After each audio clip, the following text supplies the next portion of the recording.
오늘 말씀 데살로니가전서 4장 말씀 큐티인에서는 제목을 사랑과 소망이라고 잡고 있습니다. 사랑과 소망이라는 말씀 안에서 하나님이 주시는 크신 은혜 이 시간 함께 있으시기를 주님의 이름으로 축원합니다. 데살로니가전서 1장이 어떻게 혹시 시작했는지 기억나시나요? 데살로니가 교회는 모든 이들에게 칭찬받는 교회였습니다. 그리고 그 칭찬이 이 글을 쓰고 있는, 이 편지를 쓰고 있는 바울 사도의 귀에까지 그 소문이 돌아 들어온 겁니다. 그 칭찬의 내용이 1장에 이렇게 기록이 되어 있습니다. 여러분에게는 믿음, 소망, 사랑이 다 있습니다. 여러분이 믿음이 심겨지고 사랑이 심겨지고 소망이 심겨져서 열매를 맺었는데, 믿음은 역사로, 믿음의 역사와 사랑의 수고와 우리 주 예수 그리스도를 향한 소망의 인내를 우리가 기억함이니, 그리고 그에 대해서 하나님께 감사한다라는 말씀으로 시작하고 있습니다. 이 데살로니가 교회는 사실 엄청나게 많은 환난 중에서 믿음을 지켜나가고 있습니다. 여러분들이 많은 환난 중에서도 믿음을 지켜나가고 믿음과 소망과 사랑의 열매를 맺는 것을 우리가 다 들었으니 우리는 그것에 대하여서 더 이상 할 말이 없습니다 라는 말씀이 1장 8절에 보면 나와요. 하나님을 향한 너희 믿음의 소문이 각처에 퍼졌으므로 우리는 아무 말도 할 것이 없노라.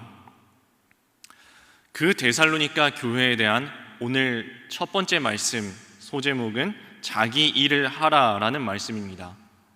아까는 더 이상 할 말이 없다면서요? 그렇습니다.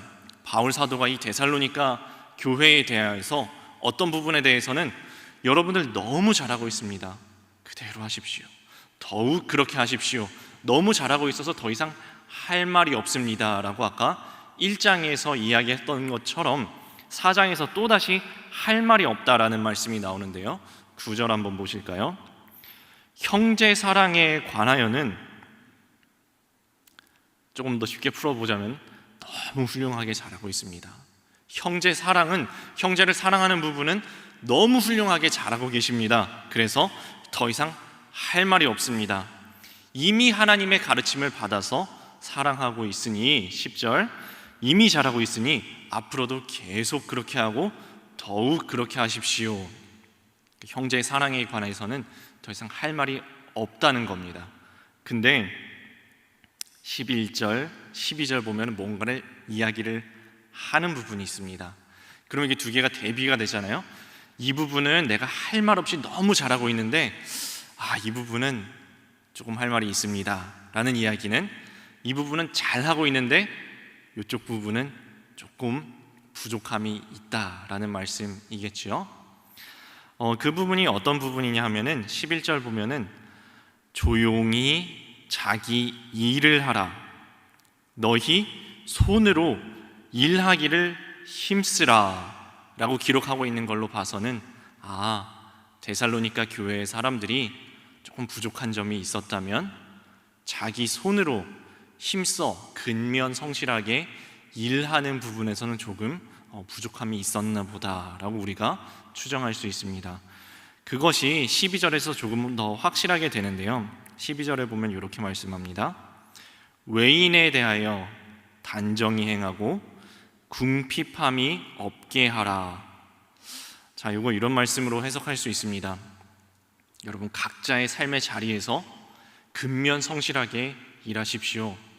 혹 식당에서 일하시는 분이면 식당에서 일하는 것으로, 공장에서 일하시는 분이면 공장에서 일하시는 분으로, 백화점에서 일하시는 분이면 마트에서 일하시는 분이면 각자의 삶의 자리에서, 혹 가정주부로 일하시는 분이라면 가정에서, 아버지로 집안에 계시다면 아버지로서, 어머니로 계시다면 어머니로서, 자녀로 계시다면 자녀로서, 직장에서, 친구들 사이에서, 이웃들 사이에서 각자의 삶의 자리에서 근면 성실하게 맡겨진 바 사명을 감당하라.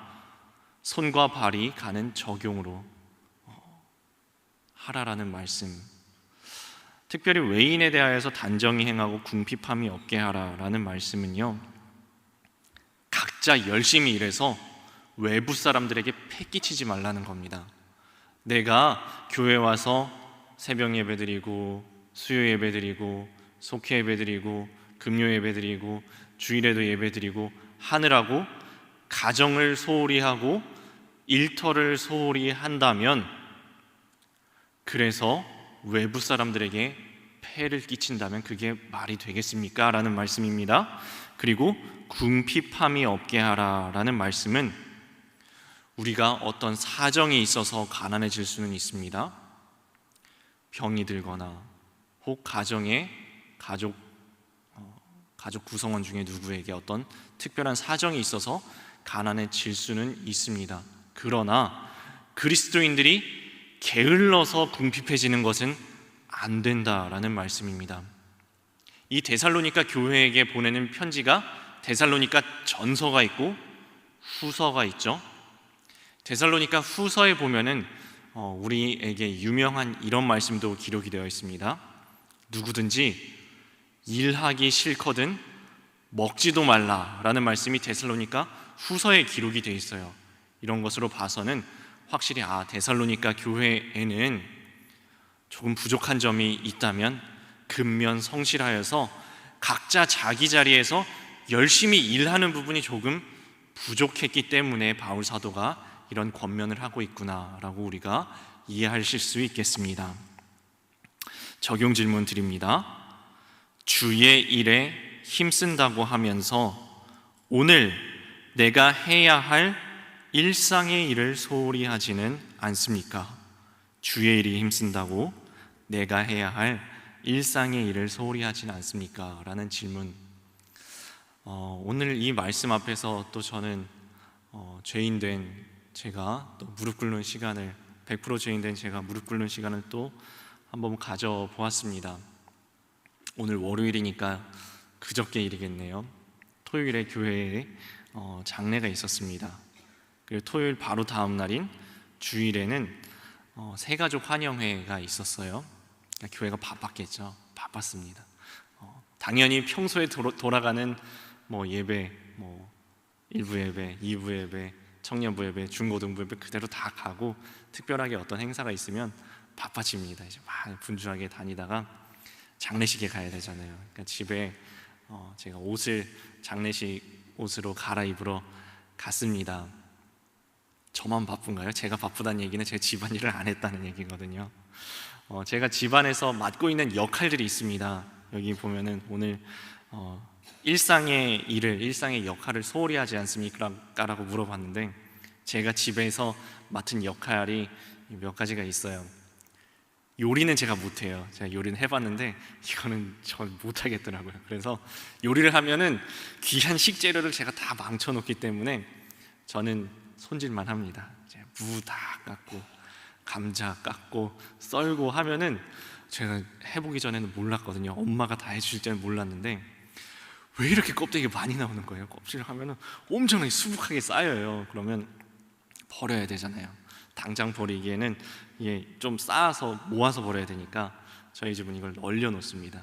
저희 아내가 제가 집에 딱 들어가니까 그 얼려놓은 봉지를 딱 내밀면서 나갈 때 어차피 나가야 되니까 좀 버려달래요. 참고로 쓰레기 버리는 것도 제 담당입니다. 원래 제가 쓰레기 버리고 청소하고 설거지하고 분리수거하고 화장실 어떻게 하고 뚫고 이런 거는 제 담당이에요. 원래 제가 하는 거예요. 그래서 내가 하겠다고, 원래 내가 하는 거니까 제가 하겠다고 굳게 약속을 해놓고 얼른 옷을 갈아입고 그냥 왔습니다. 까먹고 잊어버리고 왔어요. 그러니까 이 음식물 찌꺼기를 모아놓은 걸 얼렸던 게 다 녹았겠죠. 장례식이 다 장례 조문 예배가 끝났습니다. 집에 갔어요. 그리고 이제 제 담당이 또 청소라 그랬죠. 청소기를 밀다가 보니까 이게 국물이 줄줄 흐르고 있는 거예요. 제가 안 치운 거를. 그래갖고 얼마나 미안한지. 그런데 당황스러웠던 것은 한편으로 이렇게 미안하면서 한편으로 또 이런 생각도 드는 거예요. 집에 있는 사람이 그거 봤으면 치우지. 볼새가 없었을 거예요. 볼새 애기 보느라고 그 쓰레기가 안 보였을 거예요. 근데 저도 놀랐어요. 제 속에 그 집에 있는 사람이 치우지, 당번이 전데 제가 몇 시간 전에 그거 내가 치울게라고 약속까지 했는데 속으로 제 잘못인데 남 탓하는 마음이 슬쩍 올라오길래 저도 깜짝 놀랐습니다. 이게 바로 주의 일에 힘쓴다고 말만 하면서 오늘 내가 해야 할 일상의 일 소홀히 한 나의 모습이구나 하고 저의 모습을 되돌아보았습니다. 아마 이 시간에 비를 뚫고 예배드리시는 여러분들은 주님의 일은 정말 아마 열심히 하시는 분들이라고 저는 생각을 합니다. 그리고 오늘 말씀이 이렇게 권면하는 거예요. 주님의 일에 힘쓰는 것처럼 각자 삶에서 맡은 역할도 소홀히 하시면 안 됩니다 라고 여러분에게 권면하고 있는 말씀입니다. 자, 이제 두 번째 단락으로 넘어갑니다. 부활의 소망에 대하여서 말씀하시는데요, 13절에 보면은 이렇게 말씀하시죠. 형제들아, 자는 자들에 관하여는 너희가 알지 못함을 우리가 원하지 아니하노니 이는 소망 없는 다른 이와 같이 슬퍼하지 않게 하려 함이라. 여기서 자는 자라는 것은 지금 이 새벽 시간에 잠자고 있는 거 얘기하지 않는 거는 다 아시겠죠? 먼저 소천하신 분들을 뜻하는 것입니다. 이것은 먼저 주님의 부르심을 받아서 올라가신 분들에 대한 말씀입니다. 형제들아, 자는 자들에 관하여는 소망 없는 자들과 같이 하지 마십시오. 소망 없는 자들은 그럼 누구를 이야기하는 걸까요? 네, 물론 믿지 않는 사람들을 이야기하는 것입니다. 하나님을 믿지 않는 사람들에게는 죽음이 끝입니다. 왜냐하면 부활의 첫 열매 되신 예수 그리스도에 대한 소망이 없기 때문입니다. 생명의 주인 되신 하나님을 모르기 때문입니다. 하나님께서 우리에게 생명을 주셨고 우리에게 허락하신 날 동안 이 세상에 살다가 주님께서 부르시면 주님께로 되돌아가야 함을 모르기 때문에 바울 사도는 오늘 말씀에서 그들을 소망 없는 자들이라고 지칭하고 있는 것입니다. 소망 없는 다른 이들, 그들에게는 죽음이 끝입니다. 왜냐하면 주 예수 그리스도에 대한 소망, 부활의 소망, 올라가서 주님을 다시 영접하리라는 것을 얼굴과 얼굴로 마주하여 보리라는 것에 대한 소망이 없기 때문입니다. 그런데 바울 사도는 우리에게 이렇게 말씀하고 있는 것입니다. 그래요, 저 소망 없는 사람들, 주를 믿지 않는 사람들은 그래서 죽음에 대하여서, 내 가까운 사람의 죽음에 대하여서 슬퍼하고 절망하고 낙심하고 일어나지 못할 만큼의 큰 상처를 받는 것을 우리는 보고 있습니다. 그런데 우리는 주님을 믿으면서도 왜 똑같습니까? 라고 이야기하고 있는 겁니다. 우리는 왜 예수를 믿으면서도 소망 없는 자들과 똑같이 슬퍼하고 있습니까? 라고 말씀하고 있는 거예요. 물론 가족이 먼저 부르심을 받았는데 우리가 믿는다고 하나도 안 슬퍼하는 것은 정상이 아닙니다. 당연히 슬프죠. 그런데 오늘 말씀은 왜 믿지 않는 자들과 똑같냐고 물어보는 거예요. 슬퍼하는 것은 당연한 인지상정이지만 어찌하여 소망 없는 자들과 똑같습니까? 14절로 연결됩니다. 예수께서 죽은 자 가운데서 살아나셨다. 그리고 이와 같이 예수 안에서 자는 자들도 하나님이 데리고 오실 것이다 라는 말씀. 우리들은 내가 생명의 주인이 아니고 하나님께서 생명의 주인이심을 고백합니다. 또한 우리는 이렇게 고백합니다. 내가 내 삶의 주인도 내 인생의 주인도 아니고 하나님께서 내 삶의 주인, 내 인생의 주인이심을 고백하는 사람들입니다. 우리는 이 삶을 살아갑니다. 태어나서 살아갑니다. 어떤 분들은 조금 더 오래 사시고 어떤 분들은 조금 일찍 부르심을 받으십니다. 그럴 수 있습니다. 그런데 우리가 고백하는 것은 조금 더 오래 사시나 혹은 조금 일찍 부르심을 받으시나 누구나 살아서도 믿는 자는 살아서도 주와 동행하고 주와 동행하며 살다가 언제라도 주님께서 부르시거든 아멘, 아멘 하고 주님의 품에 안긴다는 것을 우리는 믿습니다. 그래서 로마서 14장에서는 우리에게 이렇게 말씀하고 있는 것입니다. 우리 중에 누구든지 자기를 위하여 사는 자도 없고 자기를 위하여서 죽는 자도 없도다. 우리가 살아도 주를 위하여서 죽어도 주를 위하여서, 살아도 주를 위하여 살고 죽어도 주를 위하여 죽나니 그런즉 사나 죽으나 우리는 주님의 것이로다. 또한 갈라디아서 2장 20절에 우리에게 이렇게 말씀합니다. 내가 그리스도와 함께 십자가에 이미 못 박혔나니 그런즉 이제는 내가 사는 것이 아니요 오직 내 안에 그리스도께서 사신 것이라. 이제 내가 육체 가운데 사는 것은 나를 사랑하사 나를 위해 자기 자신을 내어주신, 자기 자신을 버리신 하나님의 아들을 믿는 믿음 안에서 사는 것이라. 사나 죽으나, 살아도 주를 위하여 죽어도 주를 위하여. 아니 나는 이미 죽었고 내 안에 그리스도께서 살아계십니다. 이것이 믿음의 길을 걸어가는 저희 그리스도인들의 고백이라는 것입니다. 적용 질문 드립니다. 나에게는 부활의 소망이 있습니까? 부활을 믿는다고 하면서도 이 땅에서 누리고 싶어 집착하는 것은 무엇입니까? 자, 이제 마지막 세 번째 단락으로 넘어갑니다. 서로 위로하라. 15절 말씀입니다. 지금 살아있든 먼저 부르심을 받았든 똑같다라는 말씀입니다. 그리고 16절 그날에 아까 우리 시작하면서 이렇게 찬송하셨죠? 그날에는 하나님의 나팔소리, 천지 진동할 때에 예수 영광 중에 구름 타시고 천사들을 많은 곳에 보내어 구원받은 성도들을 부르신다고, 공중에서 주의 얼굴을 배울 것이라고. 그리고 17절 후반부에 보면 이렇게 말씀하시죠. 그리하여 우리가 항상 주와 함께 있으리라. 그리하여 우리가 항상 주와 함께 있으리라. 그러므로 이러한 말로 서로 위로하라 라고 말씀함으로 4장을 마무리하고 있습니다. 우리 믿는 저희들이 기도하지만 때로는 병이 안 나을 때도 있습니다. 문제를 놓고 기도하지만 해결이 안 되는 것처럼 보일 때도 있습니다. 기도하지만 소천하시는 것을 붙잡지 못할 때도 있습니다. 하나님 고쳐주세요. 한 번만 살려주세요. 간절히 기도하는데도 데려가실 때가 있습니다.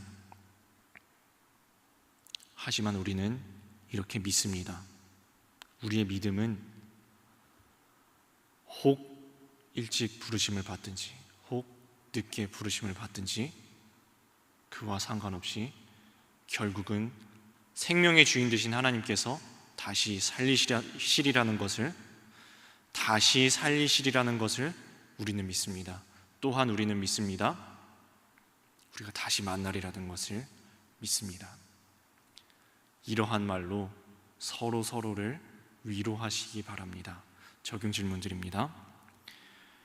나는 힘든 일을 겪는 지체를 육적인 말과 영적인 말 중 어떤 말로 위로합니까? 나는 어떤 말을 들을 때 가장 위로를 받습니까?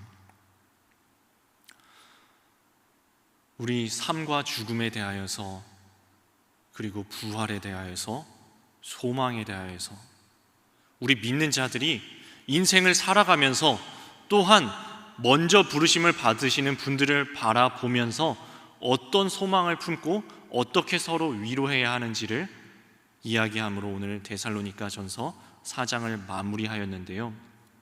우리 성경책을 다 끝까지 넘기고 마지막 장을 덮을 때 우리는 마지막 장 요한계시록 22장의 끝부분에 무엇이라고 기록이 되어 있는지를 우리 산자들의, 그리고 믿는 자들의, 먼저 부르심을 받은 자들의, 우리 모두의 소망이 무엇인지를 거기에 이렇게 기록하고 있습니다. 내가 진실로 속히 오리라. 아멘. 주 예수여 어서 오소서. 이것이 저희의 소망의 이유이고 서로를 위로할 수 있는 위로의 제목이기도 합니다. 오늘 말씀 앞에서 우리 삶의 생명의 주관자 되시고 주인 되신 주님 꽉 붙잡음으로 참된 소망 안에서 오늘 하루 걸어가시는 여러분들 다 되시기를 주님의 이름으로 축원합니다.